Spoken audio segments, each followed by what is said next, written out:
کے لیے حوصلہ دیا اور ساتھ ہی یہ تاکید بھی کی ہے کہ بذات خود میدان جنگ میں نہ جائیں۔ خلیفہ ثانی نے دونوں مشوروں کو قبول کیا اور انجام کار لشکر اسلام فتح یاب ہوا۔ اور اب آئیے اس پارٹ کے بعد پھر ہم نقطہ پڑھتے ہیں، اور یہاں پر اس کی ہیڈنگ ہے کہ قادسیہ اور نہاوند کی جنگ، قاف الف دال سین یہ ہے اور نون ہے الف واو نون دال کی جنگ۔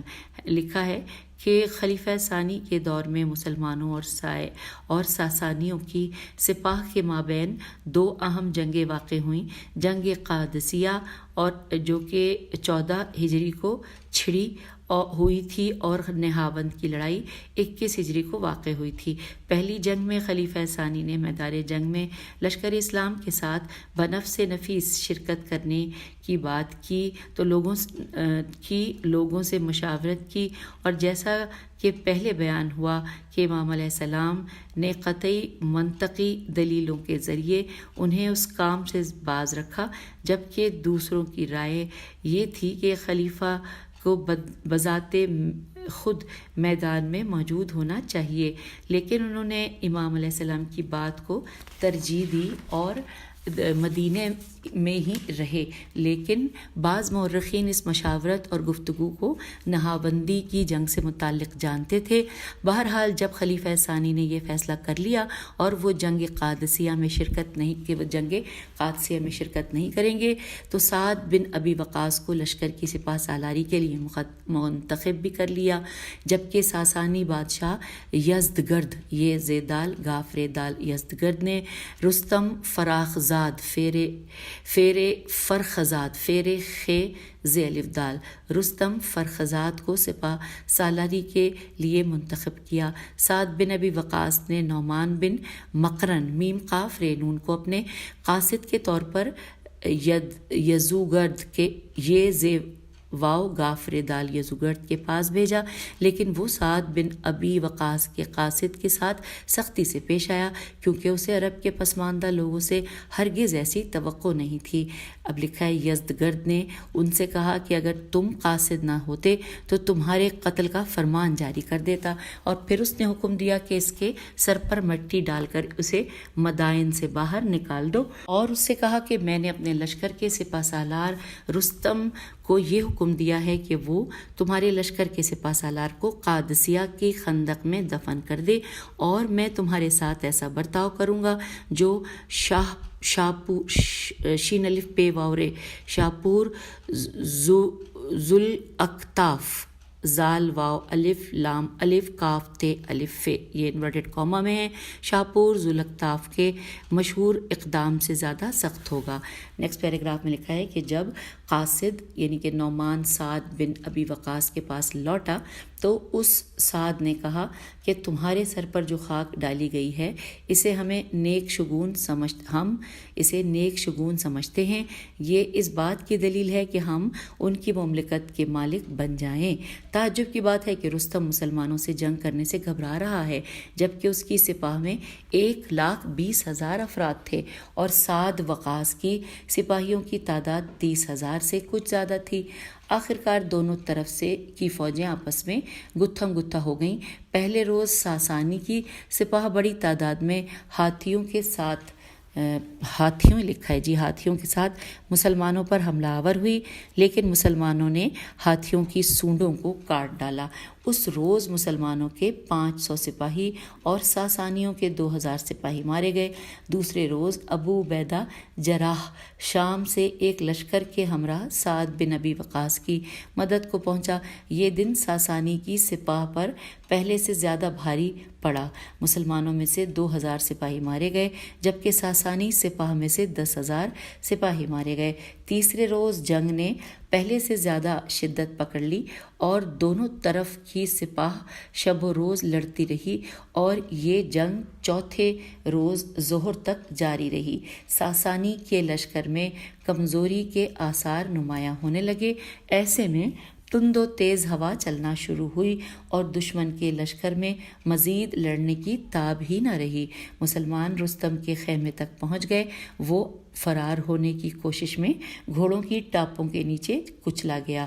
رستم کے مارے جانے سے ساسانیوں کا لشکر شکست خوردہ ہو گیا اور بے حساب مال غنیمت مسلمانوں کے ہاتھ لگا۔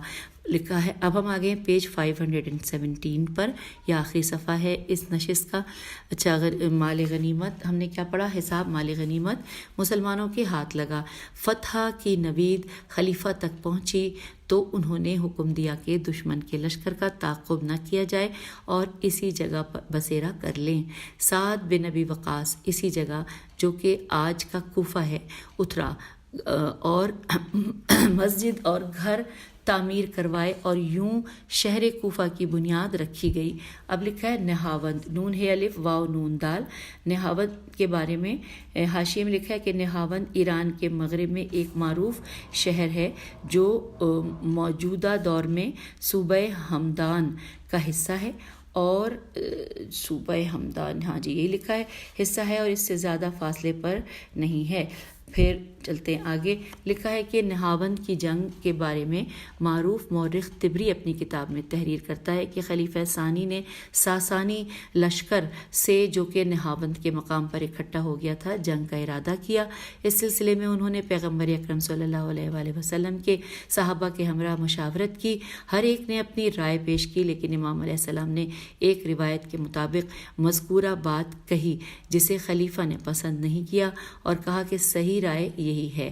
پھر نعمان کو جو کہ بصیرہ میں تھا لشکر کا سپہ سالار بنا دیا اور اسے لکھا کہ نہاوند میں کسرا کے لشکر کے بڑے سردار فیروزان سے جنگ کے لیے جاؤ اور اگر تمہیں کچھ ہو گیا تو حذیفہ سالار ہوگا اور اگر اسے بھی کچھ ہوا تو نعیم کو سپہ سالار مقرر کر دینا اور طلحہ ابن خویلد خیواو یہ لامدال خویلد اور ساتھ ہی عمرو ابن آس میم عین دے دال مودی کرب ہجے کر دیے میں نے، میم عین دال یہ کافر بے نامی 2 افراد کو جو کہ جنگی فنون سے آشنا تھے ان کی مدد کو روانہ کیا اور انہیں حکم دیا کہ اس سے مشورہ ضرور کرنا۔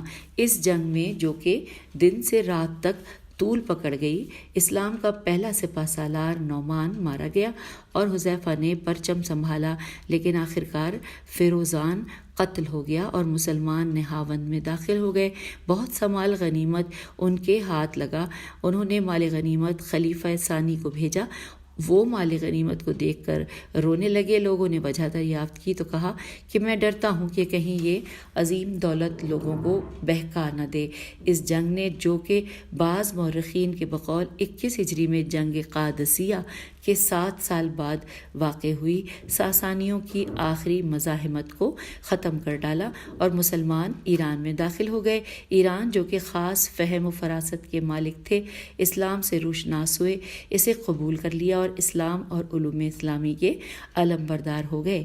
قابل توجہ بات یہ ہے کہ لشکری ایران کی مزاحمت انہی 2 مقامات میں تھی، جبکہ مسلمان ایران کے شمالی، جنوبی، مرکز اور مشرقی حصوں کے شہر میں داخل ہوئے تو انہیں کسی قسم کی مزاحمت کا سامنا نہیں کرنا پڑا، کیونکہ ایک طرف سے عوام ساسانیوں کے ظلم و استبداد سے تکلیف میں تھے اور دوسری جانب سے وہ اسلام کو نجات دہندہ آئین سمجھتے تھے۔ حوالہ ہے شرح نہج البلاغہ ابن ابی الحدید جلد نمبر 4 صفحہ نمبر 96 سے لے کے 102 اور تاریخ طبری جلد نمبر 3 صفحہ نمبر 302 اور اس کے بعد کا حصہ۔ سامعین، ہم یہاں پر پیج 517 پر خطبہ 146 مکمل کر کے آپ سے اجازت چاہتے ہیں۔ خدا حافظ، فی امان اللہ۔